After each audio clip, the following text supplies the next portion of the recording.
Is accused of being a deadbeat dad, but he says he's not the child's father, and he has the test results to prove it. For nearly 20 years, the state has been trying to collect child support payments from him. Marisa Yamane has more on the story you'll see only on KHON 2. Marisa? Joe, Peter Ortiz contacted our action line asking for help, so we went in search of answers.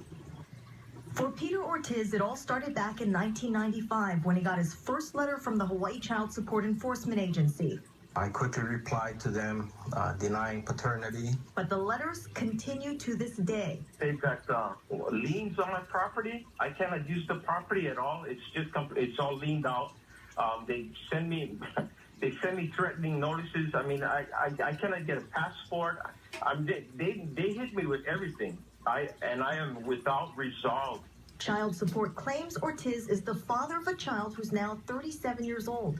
Ortiz, who lives on the Puna district of the Big Island, has been ordered to pay $24,000 worth of back payments.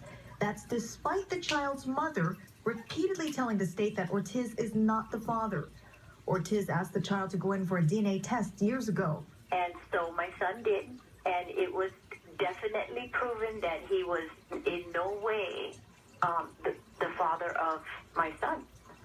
So once again, we thought it was done, but then evidently not. I don't know how many ways you can tell the state that he is not the father. I mean, if a DNA couldn't prove that, I don't know what to say. To this day, Campbell still doesn't know who the father is, but remembers his name was similar to Ortiz's. I cannot believe it, and it saddens me that he had to go through all of this. I reached out to the administrator of the Child Support Enforcement Agency, a division within the Attorney General's office. How often does it happen where someone's falsely accused of being the father of a child? Almost never.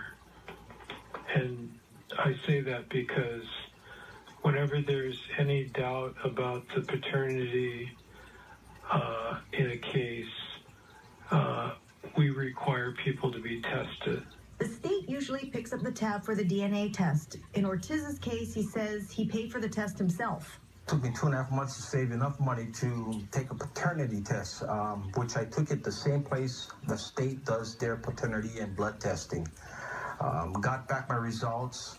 I forwarded the results to the Attorney General, and I walked in the results into the Child Support Enforcement Agency at that time. And at that point, I still had no resolve on my case. Kemp says their agency implements and enforces court orders.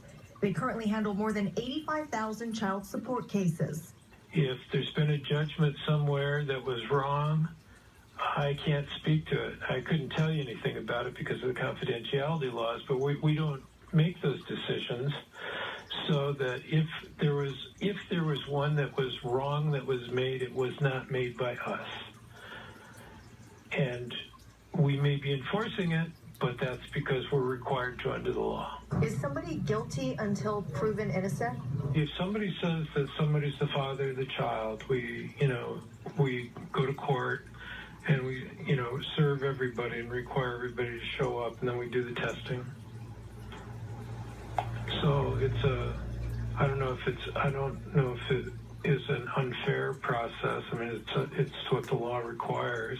Ortiz admits that he and Campbell may have missed some of the court hearings in the past, but he says he doesn't have the money to hire a lawyer to try to correct things. If they can get a judgment that says that they're not the father, we're glad to implement it.